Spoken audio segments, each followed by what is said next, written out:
157쪽에 보시면은 그림이 있는데요. 한강 하저 터널에 대해서 그 중단도가 아니고요. 이건 이제 대표 단면을 하나 그린 게 있는데 지금 내가 조금 이따 나눠드릴 유인물이 이게 있습니다. 근데 이렇게 돼 있어요. 여기 이제 이렇게 돼 있고 이게 뭐냐면요 하상이에요. 하상이고 강바닥입니다. 이게 이걸 다 리버베드라고 그러잖아요. 그래서 이런 그림을 아주 여러분들이 시험장에서 표현을 잘 해야 되는데 터널 대가리가 이렇게 있는 거예요. 이런 그림을 그릴 때 이렇게 딱 두 번 선을 긋고 여기다 이렇게 한번 그려보시라고요. 거기 그 보면 이렇게 돼 있죠. 예.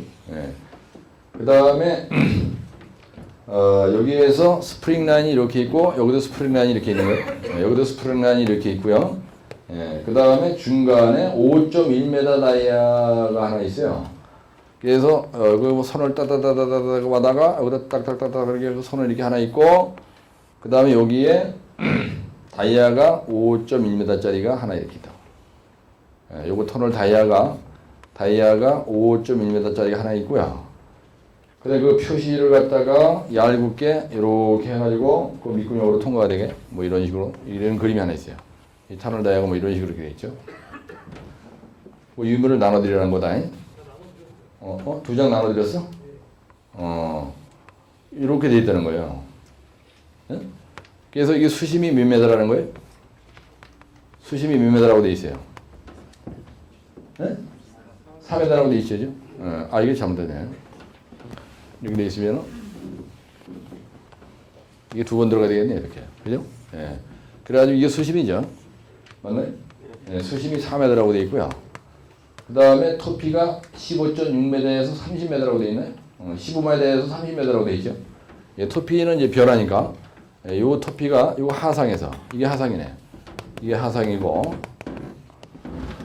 그 다음에 이제, 이거 스프링 라인이라고 썼고, 요게 15m에서 30m의 카바레스예요. 토피가 이렇게 있는 겁니다. 실제로, 굴착은 이 자리가 이제, 우리가 굴착해야 되는 대상 지반이라고요. 그래서 이 부분에 대해서 보링 유상도가 만약에 있다. 그죠? 여기 수심이고 여기는 뭐 풍화토 지반이다. 그럼 풍화토라고 쓰든지 뭐 이런 식으로. 근데 여기는 그죠? 뭐 실트 점토다 이렇게 쓴다든지 이거 쓰면 되는 거예요. 그러면은 여기다 이제 보링 유상도라고 하나 딱 쓰고 그 다음에 이 현장의 특징, 아까 내가 얘기했는데 단층 파쇄가 많고 용수가 많고 뭐 터피가 얇고 뭐 어째 그런 거 쓰는 건 똑같은 거거든요. 그래서 이 내용을 하나 딱 그려주고 그럼 우리 현장의 시공사를 얘기할 때 이런 그림이 들어가야 된다는 거야. 그래가지고 그 뒤에 보면은 161쪽에 보시면요 하저 터널 이 통과 구간에 언더라인인 거 보세요. 161쪽에 보시면요 흑은모 단층 파쇄대 근데 불연성면은 경면이 많다. 안반의 상태는 언더라인 거. 단층 파쇄대가 많다. 풍화대가 왕창이다. 그죠? 습곡, 염리가 불규칙하게 많다. 그래서 이 대상 지반 여기가 풍화토, 단층 파쇄대가 많다. 파쇄대가 많다. 그 다음에 흑은모도 있다. 흑은모라는 게 있다. 운모.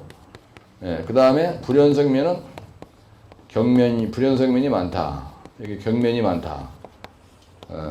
경면이 많다. 이런 것들이 그 그림에 이렇게 붙어 있는 거예요. 그럼 이걸 갖다 0.3페이지 분량을 하나 그렸다 이거예요. 그래가지고 이 그림 옆에다가 이런 것들을 좀 써놨다. 그러면요 확실한 거야죠. 이게 고득점하는 방법이라는 거예요. 그 다음에 이제 그 뒤에 보면 뭐가 있냐면 163쪽에 공사전 지질조사라는 게 있어요. 터널 공사하기 전에 지질조사. 그래서 지질조사, 물리탐사, 레이더 탐사, 그 다음에 165쪽에 보면 막장 관찰 요령이라는 말이 있거든요. 페이스 매핑이란 말이 있죠. 그래서 페이지 165에 보면은 막장 관찰 요령이라고 되어 있는데 이 말을 바꾸면은 막장의 정밀 지질조사라는 얘기고 이 말을 영어로 표현하면은 이걸 갖다가 페이스 매핑이라고 하는 거예요. 똑같은 말입니다. 페이스 매핑이다. 이런 얘기예요. 예. 그래서 페이스 매핑 할 때 어떻게 했냐. 아까 얘기했죠? 83회 1교시에 나섰어요, 이게. 1교시에 용어로 났다고. 첫 번째 문제. 예? 그래가지고 거기에 보니까 뭐라 하냐면, 사전조사 항목이, 암석 강도, 암종 상태, 불연성면의 상태, 주양 경사, 용수 상태 이런 걸 조사하고 나서 아까 보조지고지하고 보조공법을 선시한다 그랬잖아, 그지? 예, 그 다음에 막장 관찰할 때 유일사항은 기본 지식이 있어야 된다. 비닐 카바를 조치해야 된다. 야장에다 비닐 카바를 뒤집어 씌워야 된다. 사이클 타임을 사전에 파악해야 된다. 그 다음에 이거 할 때, 이거 페이스 매핑을 할 때 우리가 준비해야 될 게 뭐가 있다느냐면 권척, 소형 해머, 손전등, 프라시, 확대경, 야장, 크리노메타 이런 걸 가지고 와서 일할 간거지를 파악해야 된다. 그래서 168페이지에 일할 간거지에 대해서 파악한 내용을 실제로 현장에서 한 내용을 카피해서 붙이는 거예요. 그렇죠? 그래서 168쪽에 보시면은 막장 관찰 야장이라고 되어 있죠. 네? 네, 여기 보면 막장 관찰을 한 야장이다 이렇게 되는데 이게 바로 뭐냐면 페이스 매핑 야장이라는 얘기예요. 예, 페이스 매핑을 한 야장이다. 근데 거기에 들어가 있는 내용이 뭐가 써 있냐면 막장 관찰할 때 관찰하는 내용이 뭐냐? 이게 막장 관찰 내용이에요. 예, 페이스 매핑 내용이에요. 이게 일할 간거지라고 써 있는 거예요. 일할 간거지, 거지 새끼. 그래서 있잖아요. 그래서 일주압축 강도, 그 다음에 RQD, 이웃한 불연성면의 간격, 거칠기, 그 다음에 지하수가 얼마나 많으냐 이런 얘기잖아요. 네? 그럼 보세요. 이렇게 막장을 관찰하는데 가서 깔로 딱 보니까 요 자리에 여기 있는 암의 일주압축 강도가 얼마냐, 여기 있는 요 암에 보니까 깔로 RQD가 얼마냐, 불연성면이 이렇게 쭉쭉 가야 되는데 이웃한 불연성면 간의 수직거리가 얼마냐, 거칠기, 이 불연성면에 가서 손을 이렇게 대보니까 거칠기 정도가 라프린스 정도가 경함은 딱딱해. 통함은 보들보들한 거야. 그 다음에 지하수. 여기에서 이 불연성면에서 물이 나오지 나오면 그죠? 틈새로 물이 나올 거 아니야. 그럴 때 터널 길이 10m당 몇 리터의 물이 나오느냐. 눈으로 보면 알거든. 그리고 재보는 거예요. 그래서 따라서 막장 관찰. 막장 관찰을 하는 항목이 일할 간거지다 이거야. 이게 바로 RMR에 의한 뭐예요? RMR에 의한 암반 평점 방법이잖아. 그렇죠? 네? 그래서 막장 관찰한다 이 얘기 뭐냐면 내가 암덩어리 여기를 보고 그 돌멩이의 강도, 그거의 RQD 값, 그 다음에 불연성면의 간격, 그 다음에 거칠기는 손으로 만들고 하는 거야. 그 다음에 지하수 물이 얼마나 나오느냐. 이거에 따라서 이 점수에 따라서 뭐가 왔다 갔다 한다는 거예요. 보조 지보제, 그 다음 굴착공법, 발파를 풀페이스 카이스로 해야 되냐, 베지컬 발파를 해야 되냐, 보조 지보제 중에서 쇼크리트를 오전으로 하느냐, 락보트를 3m 박아야 되느냐, 간격을 40점 간격으로 박느냐, 보조 공법을 선시공하는데 파이프루프를 할 거냐, 프리오레탄을 할 거냐, 후아폴링을 할 거냐, 근데 계측을 어떻게 할 거냐. 이런 모든 내용이 RMR에 의한 암반 평정, 즉 RMR에 의한 막장 관찰, RMR에 의한 페이스 매핑에 의해서 한다는 얘기잖아. 이게 중요하죠, 그러니까요. 예, 그게 중요한 겁니다. 그래서 이게 두 번 났어요. 83회 때 한 번 났고 옛날에 한 번 났었어요. 이게. 그래서 거기에 보면 막장 관찰을 그래가지고 1번 박스에 보면요. RQD, 암석의 강도 이렇게 돼 있어. 그래가지고 극경암이니까 얼마야? 극경암이, 그것도 색깔 칠해보면서 보세요. 극경암이니까 암반 타격이 튀어오르고 비껴질 때 불꽃이 튀는 정도다. 이게 무슨 말이냐면요. 이거를 얘기하는 거예요, 이거. 이거를 가지고 와서 여러분들 이 정도는 가지고 있어야 돼요. 현장에서 잘난 척 하려면 이게 한 6, 7만 원 가거든요. 달러가 환율이 막 셀 때는 이게 막 10만 원도 갔었어요. 이게 이스트 윙이라는 회사 메이드 인 USA인데 Unbreakable Handle in Novel Use 이러는 거예요. 그래서 이걸 가지고 와서요. 이거를 때려보는 거예요. 그래가지고 이거를 딱 때리는데 금속성의 소리가 나. 그래서 딱 때리는데 이게 튀어. 네, 튀면은요 아주 강도가 센 거야. 그래서 극경함이다. 예, 그럼 평점을 15점 주는 겁니다. 근데 불꽃이 튀긴다, 죠? 여러분 이걸로 쇳덩어리 탁 치면요 불꽃이 튀지지. 그래서 그런 거고. 그다음에 거기 보면 경함이 있어요. 강한 한마 타격에 갈라지며 불연성면을 따라서 비교적 크게 갈라진다. 이거로 탁 치면요 일반 경함은 갈라져. 근데 연함은요 한마 타격이 용이하고 갈라지며 불연성면을 따라서 비교적 소편으로 갈라진다. 무슨 말이냐면 여기에 갈라진 틈이 있는 거야. 이렇게 갈라진 틈이 있죠. 그럼 불연성면이 여기 근처로 탁 치면은 그렇게 된다는 얘기야. 이걸 때리면은. 그 다음에 연함에서 풍암 정도다. 그럼 한마로 치면 타금을 내. 부서지며 균열이 되면서 갈라진다. 한마디로 타금이나 소리가 맑지 않다는 얘기입니다. 돌멩이가 단단한 것으로 때리면요, 이게 소리가 금속성의 소리가 나는 거예요. 만약에 이렇게 때린다, 이렇게. 응? 이런 소리가 나는 거예요. 경함이면. 극경함이면 소리가, 우리가 금속성의 소리다, 이 얘기 뭐냐면, 이게 철이잖아, 지? 그렇게 때리면 금속성의 소리가 이렇게 나는 거예요. 경함이면. 이쪽에 가까운 소리가 난다는 거예요. 그런데 만약에 약하다, 그럼 때리면 탁한 소리가 나. 암의 강도가 약해. 풍암으로 가면요, 퍽퍽 하는 거야, 그냥. 그래서 이걸로 때려보고 극경함이냐, 연함이냐, 경함이냐를 판단하는 거예요. 그 다음에 풍암에서 풍화토 되면요, 약한 한마 타격에도 부서지고 일부 손으로 부서진다. 이게 무슨 말이냐면, 손으로 다 만져도 풍화한 것도 약한 건 부서지잖아요. 그죠? 그래서 현장에서 암 판정할 때 이거 가지고 와가지고 이게 판정하는 거예요. 이 소리로. 그래서 암 판정 나갈 때 그냥 맨대가리로 나가면 안 됩니다. 감미단이나 현장 소장 정도가 되면요, 최소한도 이 정도는 내 사무실에 있어야 돼. 암 판정하는데 이 정도도 안 들고 그냥 가서 맨대가리로 나가서 완전히 깔로 뭐 이박으로만 하려면 그건 통하지 않는 거야. 이런 거 가지고 셀프 데몬스트레이션을 세게 하면요, 발주에 계신 분들 좀 뭔가 신임성이 있잖아요. 뭔가 이런 이론도 좀 알고. 근데 이런 전혀 몰라. IQ도 그러면 무슨 소리 하는 거지 멍해가지고 얼음판에 자빠진 황석에 눈만 휘둥그리고 앉았으면 이게 바로 앉아는 거지. 그래서 요걸 내가 살 때 몇 개 샀냐면요, 3개를 샀어요. 그래서 소장 하나 가지라고. 내가 4개 샀구나. 참. 근데 이거 집에서 하나 있거든요. 이거. 집에서 바로 현장 갈 때는 차에도 있고 그래, 차에 참. 이건 여기 설명하려고 왔다는 거고. 발주에서 이제 그 암 판정할 때 발주에 계신 분들 나오잖아요. 그분한테는 이거 하나 딱 드리는 거야. 현장 갈 때 이제 내가 이거 들고 졸랑졸랑 따라가지고 이제 이걸 한번 때려보시오 하고 때린다고. 그럼 이제 딱 때려. 그러면 이건 내가 누드로 봐도 이게 경함이잖아. 그게 아니고요. 이건 극경함입니다.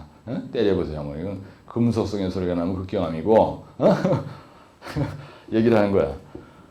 그럼 이제 극경함 쓰는 거야. 그러면 요람인데 극경함이라고 판정되면 돈이 많이 줘요, 조금 줘요? 많이 주죠? 여러분들 현장 가서 암 판정할 때 풍풍 연보경 중에서 뭘 받느냐가 엄청난 차이가 있습니다.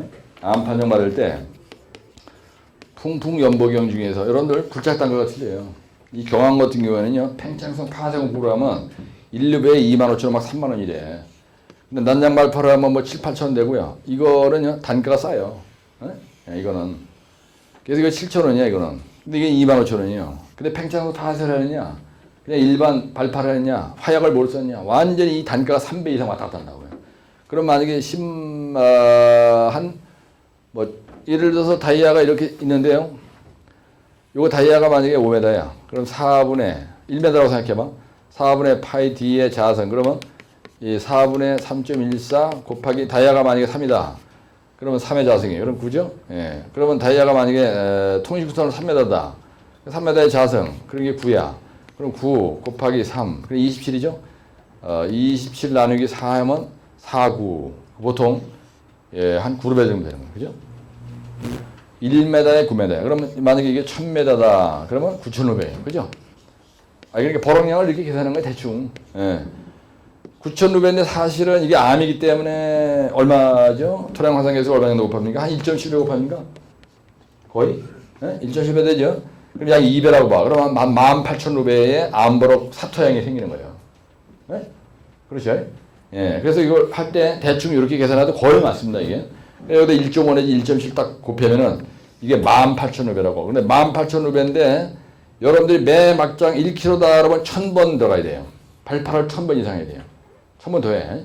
그럼 1000번 발파를 하면서 계속 페이스 매핑을 해가지고 원래 여기 설계서에는 요게 풍화면인데 연암으로 가고 요게 보통화면인데 경암으로 가고 그런 식으로 전부 다 단계를 많이 만약에 판정을 했는데 올라갔다. 이거 가지고 세게 나가지고 망치 가지고 와서 해서 매번 막장마다 실전 보고 해가지고 설계 변경 그걸로 돈 받거든요. 처음에 도급액 100억, 그래서 100억으로 확정되는 게 아니에요. 100억짜리가 80억 될 수도 있고 100억짜리가 120억 될 수도 있어요. 플러스 마이너스 증감의 20%의 어느 정도 그 유두리가 있잖아요. 현장 가서 일을 할 때 현장 소장이나 감리단장이나 발주에 계신 분들은 항상 그걸 염두에 두고 일을 하셔야 돼요.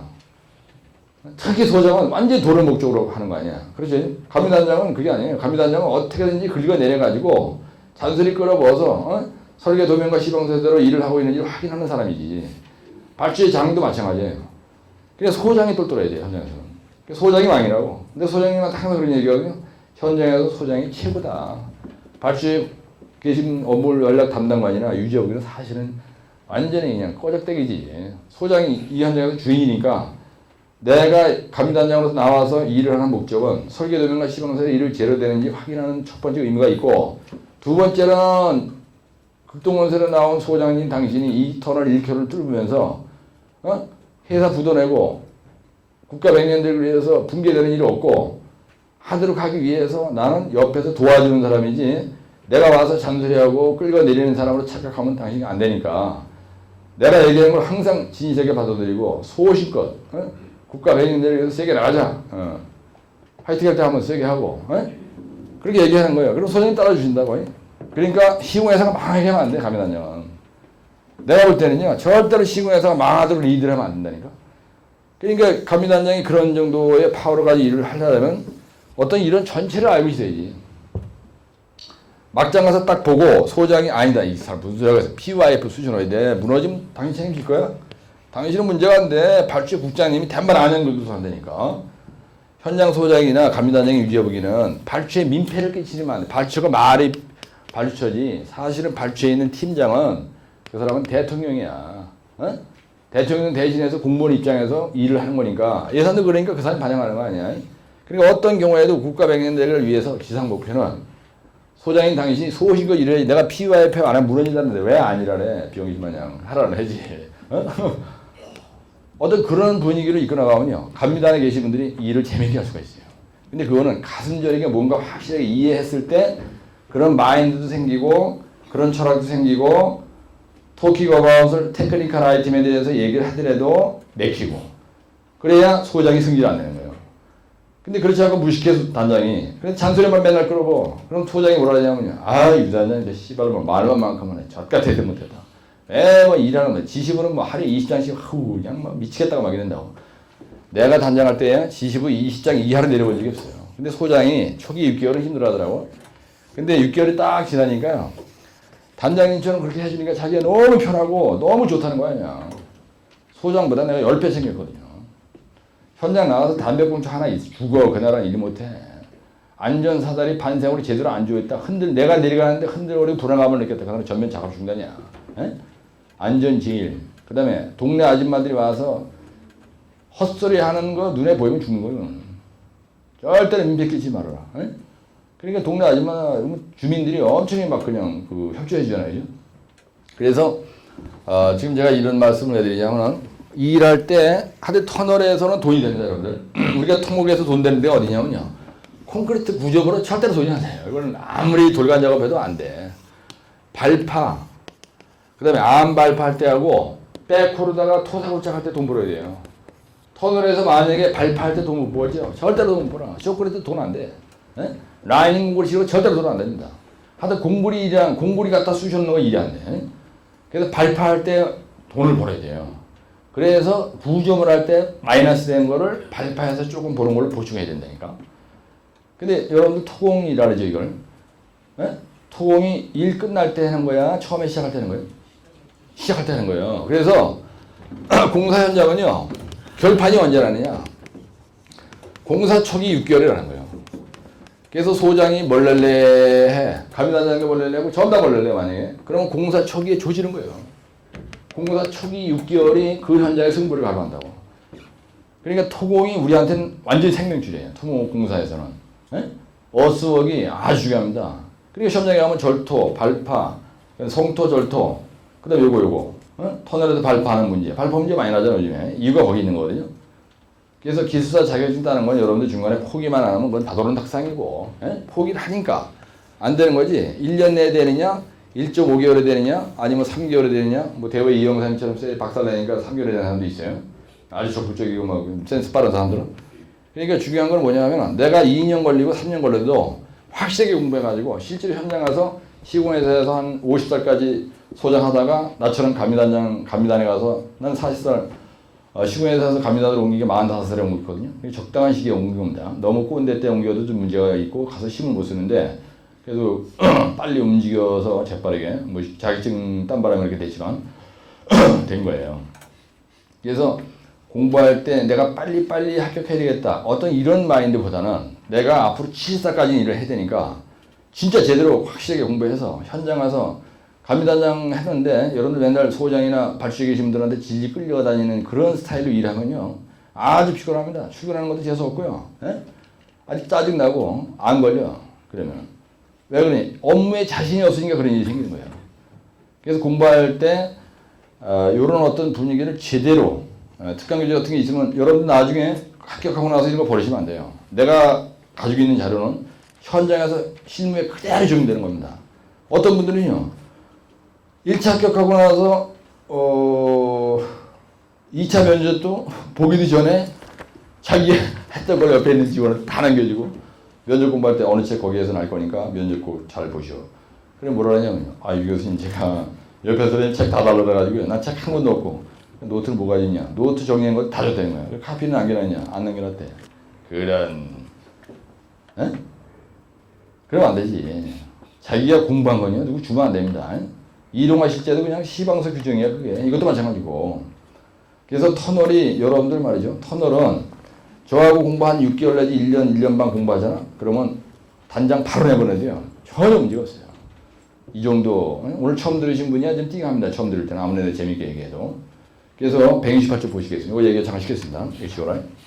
168쪽에 보시면은 이런 식으로 점수를 매기는 거야. 그래서 이걸 어디를 쳐다보고 매긴 겁니까? 예, 거기 보면 대가리 위에 막장, 관찰, 야장이 되고 있죠. 이게 페이스 매핑 야장이에요, 이게. 근데 이게 처음 문제가 났어요. 지난번에 83에 1교시 났단 말이야. 그래서 RQD 값이 만약에 경함이다. 그럼 100%가 나오는 거예요. 90에서 100%. 근데 보세요. 우측으로 갈수록 점수가 낮죠, 그죠? 예? 예, 우측으로 가서 점수가 낮을 수밖에 없어. 그 다음에 불연성면이 많아요. 불연성면이, 거기 뭐, 경함은 불연성면이 얼마나 그랬어요? 예? 경함은 불연성면이, 얼마나 어디 있습니까? 네. 요거는요, RMR에 의한, 요 문제는 RMR에 의한 페이스 매핑 얘기하는 거예요. 페이스 매핑을 얘기하는데, 거기에 있는 내용이 일할 간거리라고 돼 있어. 일할, 간, 거, 지에 대한 점수를 매겼는데, 극경함, 경함, 그 다음에 무슨 함으로 돼 있어요? 여기 있는 걸로 보면, 연함이 보통함, 연함, 그 다음에 풍화토, 그 다음에 풍화함 이렇게 된 거예요. 내가 풍풍연보경, 풍풍연보경 이걸로 얘기한다고 항상. 그렇게 해서 이쪽으로 갈수록 점수가 작고요. 이쪽으로 갈수록 점수가 커요. 그래서 경함, 일조각수가 크겠죠. 그 다음에 풍화토, 일조각수가 작겠죠. 그 다음에 깔로 보는 거야. 그 다음에 RQD 값은요, 여기에 불연성면이 많다. 이렇게 많다. 그러면 RQD 값이 적어요. 안반에 갈라진 틈이 많다라면 이게 작은 거예요. 이거는 크고요. 이쪽으로 갈수록 작아지는 거예요. 불연성면의 간격이라는 거는 극경함인 경우는 여기서까지 3m예요. 그럼 거의 없다는 얘기야. 통시구 터널 다이아 3m짜리 코딱지만한 터널에서는 극경함이다 이게. 그러면 불연성면이 하나도 없다는 얘기예요. 여기서까지가 3m인데 뭐. 그렇죠? 근데 이쪽으로 갈수록 빡빡빡빡 그냥 균열이 많아. 불연성면이 많다고 이렇게. 이쪽으로 갈수록 무조건 많게 돼 있어요. 그럼 무슨 얘기 하려는 거냐면 내가 여러분들이 가서 깔로 딱 봤는데 이 망치를 들고 와서 암 판정을 하는데요. 이게 경함으로 내가 딱 보니까 눈으로 보니까 경함이야. 그러면은 점수는 무조건 요거 계산기 쳐보라 마나 60점에서 80점 나온다는 얘기입니다. 이 경함이다 그러면 80에서 100점 나와요. 만약에 풍화토다 그럼 2점밖에 안 돼요. 요거는 40점 나와요. 근데 요거는 60점 나와요. 근데 요거는 80점 나는 거야. 80에서 60, 이건 60에서 80, 그 다음에 이건 40에서 60, 40에서 60, 그러면 이건 20에서 40, 요거는 2.2 이렇게 되는 거예요. 풍화토는 2.2 이하입니다. 그러면요, 일단 이 자리에 들어가서 점수가 40점 이하다. 이걸 점수를 매겨보니까 40점 이하다. 그러면요, 사전에 무조건 선보강해야 돼요. 선보강 뭘로 한다고 했어요? 바이 터널의 보조공법으로. 근데 만약에 이 자리다. 그래서 점수가 이 정도 이상 나왔다. 이 정도 이상 나왔다. 그러면 보조 지보제만 해도 큰 문제 없어요. 용수가 없다 그러면. 이게 용수야. 요 지하수. 요게 용수가 많은 집안이래요. 이거가 이쪽으로 갈수록 용수가 많지 경암 쪽으로 가면요 용수가 없어요. 용수는 어디서 나오는 거냐? 여기에 크랙이 많이 갈 때 여기서 나오는 거예요. 그래서 이웃한 불연성명 간의 수직거리가 빡빡이로 그냥 크랙이 많을 때 용수가 있지 극경하면요 이 크랙이 없어요. 그래서 사면이 이렇게 있어. 근데 여기에 이렇게 단층 파세대가 많다. 내가 이쪽으로 터널을 뚫고 나가야 돼. 이쪽 방향으로. 사면으로 얘기하면 이렇게 그러지만 그러면 여기에 단층 파세대가 많다 이 얘기는요. 여기에 불연성면이 있어. 그래서 세월이 많이 지나서 여기는 물이 계속 그냥 강물처럼 흘러. 그러다 보니까 여기 있는 암이 전부 다 쪼가리가 돼가지고 층이 딱 지면서 파쇄된 암이 여기에 많다 이런 얘기야. 그러니까 여기로 용수지대 이런 무조건. 그래서 터널이 아니고 일반 사면에서도 이 단층 파쇄대는 여기서 깊어요. 락볼트는 여기서 3m만 막으면 딱 되지만 요런 불연성면 요게 떨어져 나가려는 거를 요 3m짜리 락볼트가 잡아주는 건 락볼트고 여기서까지가 깊어요. 예, 보통 깊은 데 이게 있어. 그러면 여기는 락 앵커를 치는 거예요. 천공을 하고 여기다 앵커를 설치하는 거야. 예? 공법이 그렇게 다 틀리거든요. 그래서 여러분들이 사면이 이렇게 있는데 산하 터널로 이렇게 간다. 그랬을 때 단층 파쇄가 이렇게 있다. 그러면 이 구간을 통과할 때 왕창 용수가 나온다는 얘기예요. 근데 이거를 갖다가 응용지질 전공한 사람들은요. 이 단층 파쇄대가 대규모 단층 파쇄대가 여기까지 굴착을 해봤는데 20m 전방에 있다 없다 알아요. 걔네들은. 산에 올라가서 쫙 보면요. 얘들이 그걸 알아요. 그래서 옛날에 도하에서 응용지질 박사가 영천 도수터널을 할 때 여기까지 TBM을 뚫고 하는데 20m 전방에 대규모 단층 파쇄대가 있으니까 더 이상 작업하지 말고 이 부분에 대해서 약에 투입해서 완벽하게 지수한 다음에 일을 하시오. 그런데 그거 깔아놓으려고 했어요. 여기 딱 가는데요. 여기에서 용수가 그냥 강물처럼 나와가지고 여기서까지 2km 이상 가는데요. TBM 전부 다 바라시해가지고 다 끄집어내고 4개월 작업 중단했어요. 말 안 들었다가. 전문가 말 안 듣는 게 좋습니다. 그래서 단층 파쇄대가 몇 메다 전방 기반에 있다 하는 걸 응용지질 전문하는 사람들은 산에 올라가서 보고 쫙 파악하면 이걸 알더라고요. 그래서 그때 현장 한번 갔다 왔어요. 그래서 현장에서는 단층 파쇄대가 있다는 걸 어떻게 알아요, 여러분들? 막장에 선진 보링하면 알죠? 예, 선진 보링 하는 거야. 미리 보링을 한번 해보는 거예요. 그래야지 이 코어 채취를 딱 해보면은, 코어 채취를 딱 해보면 여기 30m 집안에 이렇게 해가지고 여기서 여기까지 깊이가 뭐 예를 들어서 1m면 1m. 이거 딱 여기 코어가 또 나온다고. 예? 그러면 막장 전방 집안에 이걸 갖다 우리가 풀어 보링이라 해. 그래서 막장 전방 집안에 정밀 지질 조사할 때 이런 우리가 코어 채취를 한다고요. 그래서 의심스럽다. 저도 통신구 터널 할 때 그렇게 했어요. 30m 보링 했다니까 보니까 전부 다 풍암이야. 그래서 포리오르타 왕창 수정했어요 그때. 에? 그래가지고 아주 안전하게 시공을 잘 했는데 전방에 여기까지 부착해 왔다. 그러면 이상하다. 물이 많다. 그러면 여기서 선진 보링 30m 딱 해보면은 몇 메다 전방 집안에 이 두께, 이 폭이 1m 되는 단층 파쇄대가 있다 없다. 여기 물이 많이 나올 것이다. 여기 통과하기 전에 약이 수준화가지고 보관해야 되겠다. 이게 나오는 거예요. 근데 현장 소장이나 감단장이나 발주의 장이 이런 거에 대한 기본 지식이 없는 거야. 근데 들어도 대충 아는 거하고 확실히 하는 거하고 차이가 있어요. 그래서 만약에 단장이나 소장이 얘기를 하는데 단장이 너무 무식해. 그럼 말귀를 못 알아듣는 거야. 그래서 절실한 감이 없는 거예요. 무슨 문제가 발생할지를. 설계 변경이 안 되는 거예요, 여러분. 그래서 소장은 분명히 무너지는데 단장이 무식하니까 이거를 자꾸 이렇게 캔슬해 놓는 거야. 그래서 발주에 가잖아요. 그럼 발주에 가서 얘기할 때 이게 잘 해야 되는데 단장이 그걸 잘 몰라. 그래서 소장도 같이 볼래야 만약에. 그러면 발주에 계신 분들은 현장 가서 매일 보지 않기 때문에 현장 감각이 없는 거예요. 현장 가서 매일 보는 현장 소장은 피부로 느끼잖아지. 근데 그거에 대한 기초 지식이 없는 거야. 로지컬한. 테크니컬한 부분에 대해서 누구한테 브리핑을 할 때 상대방이 확신을 가질 수 있는 그런 아이디어, 표현력, 그 다음에 이론적인 어떤 그 지식의 배경, 그게 약하니까 이게 어필이 안 되니까 설계 변경 올라가면 나가야 되는 거예요. 설계이 올라가서 나가야 되는 건 있을 수가 없는 일이야. 그래서 요 168페이지에 있는 이 내용이 아주 중요한 거야. 그래서 여러분들 고점 답안해보면 이게 잘 나옵니다. 그 다음에 지하수 조건 있죠. 불연성면의 상태. 그래서 극경암인 경우에는 불연성면 간의 연직거리가 3m예요. 근데 맨 끝머리 봐보세요. 5.9cm 밖에 안 되는 거야. 보세요. 이웃한 불연성면 간의 수직거리잖아. 이거 얘기하는 거야 이게. 여기서까지가 5mm밖에 안 돼. 예, 풍화인 경우는 아주 그러니까 거기 보면 이웃한 불연성면 간의 수직거리가 몇 미터예요?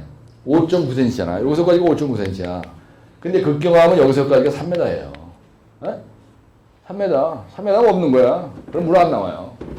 그래서 여러분들이 막장 가서 깔로 딱 보고 갈라진 틈 불연성면이 있냐 없냐 이거를 가지고 첫 방에 볼 수 있는 건 뭐냐면요. 이 암이 무슨 암이냐. 그 다음에 이 불연성면이 있냐 없냐. 그 간격을 딱 재봉하라. 뺨으로 재봉 금방 하는 거예요. 그죠? 대충 깔로 봐도 아는 거 아니야. 한 뺨이 보통 25전 정도 되거든요. 이게. 5뺨이면은 뭐 4뺨이면 1m야. 이걸로 해서 4뺨이면 1m라고. 예? 이런 거 하나 딱 들고 가는 거예요. 이거. 딱 들고 와서 한번 쇼도 한번 세게 하고. 그래서 극경암 보통암은 무조건 극경암으로 받아먹으면 돼요. 네? 보통암이나 극경암이랑 똑같아. 동영상 나가서 말 조심해야 돼요. 욕도 못해야 될 거야. 아주 스트레스 받는 강의하는데 때려쳐버릴까. 그다음에 지하수 조건이지. 불연성면의 상태는 거 뭐냐면요. 거칠다, 불연성면이 밀착되어 있다, 신선하다 이런 거야. 점수가 25점이에요. 근데 불연성면의 상태가요. 연해, 가오지, 가운데 뭔가 충진 물질이 많이 끼어 있어. 완전 풍화됐다. 하는 빵점이야. 예? 그 다음에 지하수의 조건은 뭐냐면요. 터널 길이 10m당 몇 리터의 물이 나오느냐. 예. 그러니까 아주 건조해. 예. 극경하면요. 가서 이렇게 만져봐도요. 물기가 하나도 없는 거야. 예? 근데 거기에 뭐 뭐라고 하냐면요. 지하수의 조건은 벽면을 타고 물이 흐른다. 이러면은 이게 연암에서 풍화암 정도 되면 벽면을 타고 물이 흘러. 가설에 보면요. 벽면을 타고 물이 줄 흘러. 예? 아니면 오줌 싸듯이 쫙 물이 나와. 그런 거는 막아야 돼. 가만 놔둬야 돼. 막으면 안 됩니다. 예? 터널에서 물이 발판을 딱 했는데 막장 딱 하니 여기서 오줌 싸듯이 쫙 나오는 걸 막으면 안 돼. 그냥 나오게 내버리는 게 좋아요. 예? 나오는 물 막으면 안 돼. 그 다음에 터널을 이렇게 발판하고 지나가는데 쥐새끼 소리가 나. 그게 무슨 징후야? 쥐새끼가 막 소리가 나. 쥐 소리가, 우는 소리가 나. 그러면요. 그 터널은 무너지는 겁니다. 불연성면이 단층이 생기면서 이게 무너질 때 쥐새끼 소리가 나요. 집안은 내가 들어가는데 굴 속에서 쥐새끼가 운다. 이 얘기는 지가 괴롭다는 얘기예요. 안반이 움직여서 지가 거기서 끼어가지고 나 아파 죽겠습니다. 그 얘기는 아 이거 무너지는구나 이렇게 생각하시면 돼. 그 다음에 이런 빌딩이 무너지잖아요. 소리가 납니다. 소리가 나는데 어떻게 소리가 나냐. 이게 이 쇳덩어리 땅땅 치는 소리가 나요. 이런 그 빌딩이 이게 무너지려고 할 때는 밤중에 여러분이 지나가는데 이상하게 이런 소리가 나다 만약에 이런 소리가 쫙 난다. 그 얘기는 빌딩이 무너질 때 그런 소리가 나요. 그래서 벌써 항상 이게 징후가 먼저 보입니다. 그래서 그 터널 경험 많은 소장님한테 처음에 나가신 소장님들은 미리 한번 어드바이스를 구하면요 상당히 도움이 되세요. 그래가지고 점수를 매겨보니까 총 평점이 81에서 100점이야. 그 다음에 61에서 80이야. 40에서 60이야. 21에서 40점이야. 그 다음에 풍화 토인 경우에는 20점이야. 그래서 내가 이걸 갖다 2468장이 되는 거예요. 예? 따라 퉁풍연보경 2468장. 그게 이 얘기라고. 근데 터널에서는요, 여러분들이 이거를 모르면 다른 거는 이해가 안 되는 거예요.